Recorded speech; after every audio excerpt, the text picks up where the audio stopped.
مشیت کے بغیر، یہ عقیدہ غلط ہے۔ اگر کسی کی بیماری کسی کو لگتی ہے اس میں اللہ کی مشیت ہوگی تو لگے گی، وگرنہ نہیں۔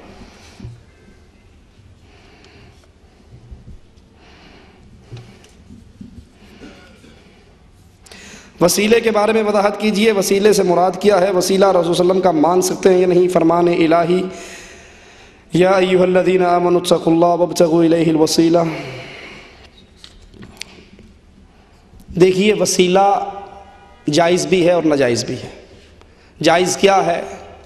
اللہ کے پیارے پیارے نام ہیں، اللہ کو اس کے نام اور اس کی صفات کا واسطہ دے کے دعا مانگنا جائز ہے، یہ جائز وسیلہ ہے۔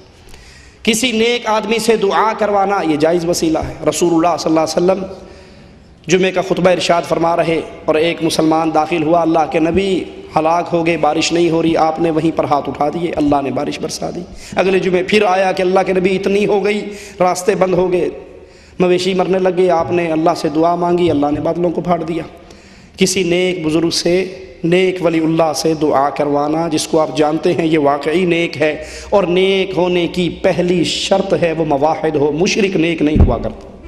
یہ یاد کر لیجئے، باندھ لیجئے اپنے پلے سے، مشرک جتنا مرضی حاجی لک لک بن جائے وہ کبھی نیک ہو ہی نہیں سکتا۔ مشرک بے ایمان ہے۔ مشرک نمازیں پڑھے تب بے ایمان، ہر سال حج کرے تب بے ایمان، مشرک سے دعا کروائی نہیں جا سکتی۔ تیسرا وسیلہ، آپ اپنے نیک اعمال اللہ کے دربار میں پیش کریں، جس کا حدیث میں ذکر آتا ہے وہ 3 جو غار میں بند ہو گئے تھے، انہوں نے اللہ سے کیا کیا تھا؟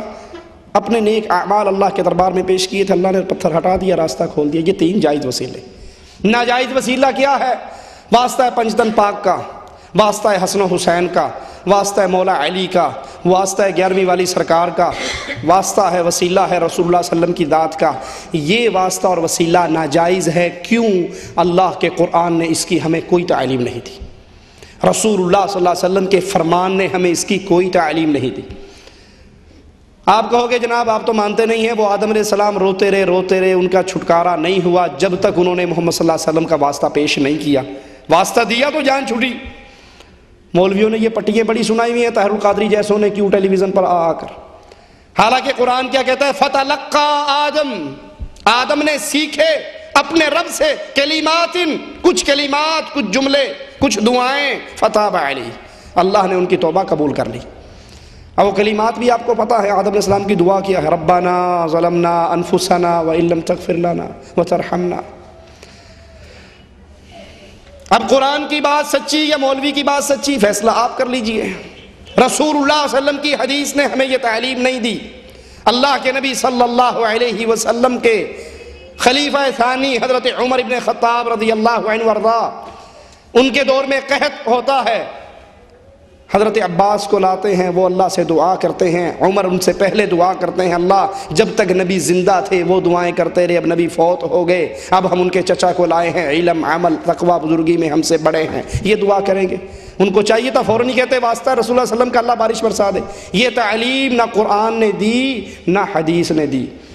اور پھر اللہ عز و جل وہ ہستی، وہ ذات ہے جو نہ کسی کی محبت میں قید ہے نہ کسی کا خوف کھاتی ہے۔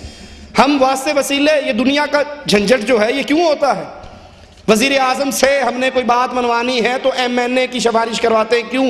وزیر اعظم کو پتا ہے اس کی بات نہ مانی اگلے الیکشن میں یہ میرا ساتھ نہیں دے گا، وہ ڈرتا ہے۔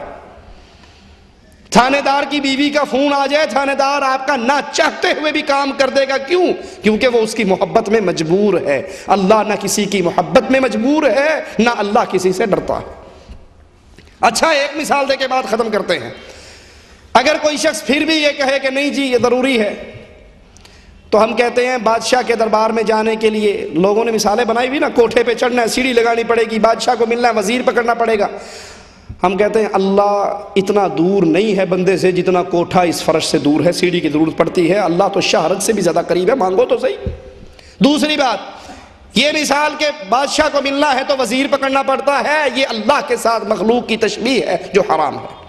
اور اگر یہ بھی مان لی جائے میں کہتا ہوں کہ ایک بادشاہ خود چل کر سائل کے پاس آ جائے، اللہ کے لیے اعلیٰ مثال سمجھانے کے لیے عرض کر رہا ہوں، اور کہ مانگ بھی کیا مانگنا ہے، صدر صاحب خود آ گئے ہیں، مانگو جی کیا مانگتے ہو، وہ کہ نہیں سرکار آپ واپس دلی جائیں، میں اپنے علاقے کے ایم این اے صاحب کو لے کر دلی آؤں گا، اور پھر وہ وزیر اعظم کو پکڑیں گے، وزیر اعظم کو لے کے ہم تینوں وفد بنا کے آپ کے پاس آئیں گے اور پھر اپنی درخواست پیش کریں گے۔ وہ کہے گا بے وقوف پاگل، میں آج ہو گیا ہوں، تو چھوڑ وزیر اعظم کو، ڈائریکٹ مانگ کیا مانگتا ہے؟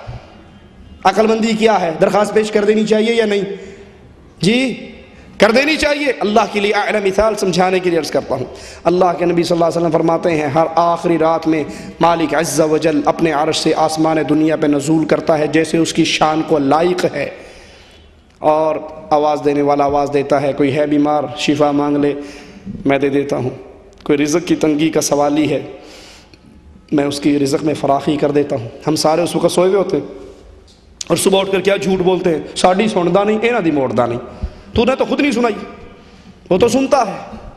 اب یہاں جو آیت بھائی نے پیش کی، اے ایمان والو اللہ سے ڈرو اور اس کی طرف وسیلہ تلاش کرو، آگے بھی ذکر ہے آیت کا، کیا وجاہدو، جہاد کرو اللہ کے راستے میں۔ یہ جہاد نیک عمل ہے، نیک اعمال کا وسیلہ دینا اللہ کے دربار میں جائز ہے۔ اور جو آخری سوال کیا ہے اذان کے بعد کی دعا کا، وہ مقام وسیلہ جنت میں وہ مقام ہے جس میں اللہ کے رسول صلی اللہ علیہ وسلم کے لیے آپ نے تعلیم دی ہے وہ دعا مانگنے کی۔ شرک اور بدعت کرنے والے کے پیچھے نماز کا کیا حکم ہے؟ لگتا ہے کہ لمبی لین ہے، دیکھیں جو بھی شرک اور بدعت کرنے والے کے پیچھے نماز نہیں پڑھی جا سکتی، مشرک کے پیچھے نماز نہیں ہوتی، مشرک کے پیچھے نماز نہیں ہوتی، یہ یاد رکھ لیجئے۔ اندھے ڈرائیور کی ٹیکسی میں بیٹھ کے جاؤ گے، بلاش بھی لے جائے تب بھی نہیں جاؤ گے، کیونکہ اندھا ہے، مرے گا اور مارے گا۔ مشرک دین کا اندھا ہے، خود بھی مرے گا، آپ کو بھی مارے گا، اس کی اپنی نہیں ہو رہی، آپ کی کہاں ہوگی؟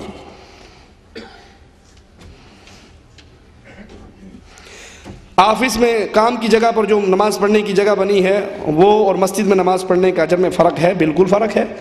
آپ وہیں کمرے سے اٹھ کے وہاں نماز پڑھ لیں، وہ مسجد نہیں ہے، آپ نے مقامی طور پہ سے بنایا ہوا ہے اور آپ کے ساتھ میں مسجد ہے، تو وہ افضل ہے جو بڑی جماعت سے جا کر مسجد میں نماز پڑھتا ہے۔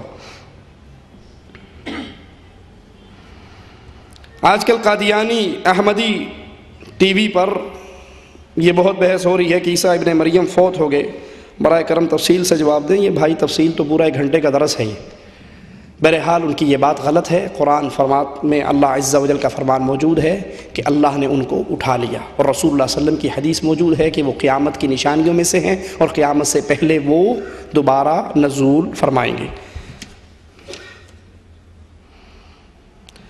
یہ ہمارے ہاں جو مردوں کی روحوں کا دوبارہ واپس آنے کا تصور ہے، آپ کا اس پہ کیا خیال ہے؟ یہ ہندوؤں کا تصور ہے، مسلمانوں کا نہیں۔ روحیں یا جنت میں ہیں یا جہنم میں؟ روحیں کہاں ہیں؟ یا علیین یا سجین؟ جو جنت میں ہیں وہ تیری دال مسور کھانے کے لیے دنیا پہ آئیں گے، اور جو جہنم میں ہیں وہ تو کوئی نکلن دے گا؟ جو جہنم میں گئی انہیں کوئی نکلنے، اور جو جنت میں چلے گئے کہیں گے جان چھوٹی مصیبتاں تو وہ پیچھے آن گئی نہیں۔ جنت والے خود نہیں آئیں گے، جہنم والوں کوئی آنے نہیں دے گا۔ اور قانون بھی یہ ہے کہ جو وہاں چلا گیا وہ واپس، حدیث میں آتا ہے اللہ نے شہداء سے کہا مانگو کیا مانگتے ہو، لمبی حدیث ہے، مختصر اس کا یہ، ان کا اللہ بھر ایک دفعہ دنیا میں ہمیں لوٹا دے، ہم تیرے راستے میں جہاد کریں۔ مالک نے فرمایا کہ جو یہاں آ گیا وہ واپس، اے لبو کہ دی روح جڑی پجی پھر دی، ہر جمعرات نو آئے کھانا مانگ دی۔ یہ مولوی کی اپنی بدرو ہے۔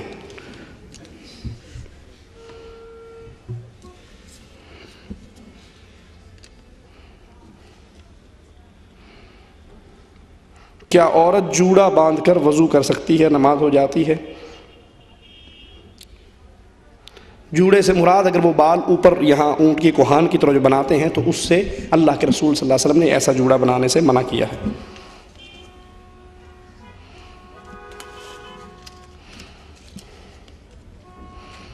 شادی پہلی، کیا اگر ادھر پہلی شادی کی ہوئی ہے اگر دوسری کرنی چاہے تو شریعت کے اعتبار سے کر سکتا ہے؟ بالکل کر سکتا ہے۔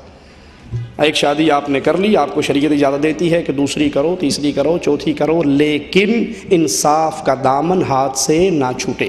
قیامت کے دن وہ انسان فالج زدہ ہو کر اٹھے گا جس نے ایک بیوی کی طرف جھکاؤ کیا اور دوسری کو چھوڑ دیا۔ حق پورا کریں۔ حق پورا کرنے میں بھی کہتے ہیں جی اسی تک کر ہی نہیں سکتے، اس واسطے اس یا بج پو ہی نہ، حق پورا کرنے میں کیا ہے؟ آپ اس کو ٹائم جتنا اس کو دے رہے ہیں، راتوں کی باریاں اس کو بھی دیں، برابر اس کو بھی دیں۔ کپڑا یہ نہیں کہ ایک کا 50 ریال کا سوٹ لے آئے، دوسرے کا 100 ریال کا لے آئے۔ کھانے میں، پینے میں، کام میں، کاج میں مکمل انصاف کریں۔ دل کی محبت انصاف میں داخل نہیں ہے، اسی لیے اللہ کے نبی فرماتے ہیں اللہ میرا دل عائشہ کی طرف زیادہ ہے۔ باریوں میں انصاف، نان نفقے میں انصاف، بول چال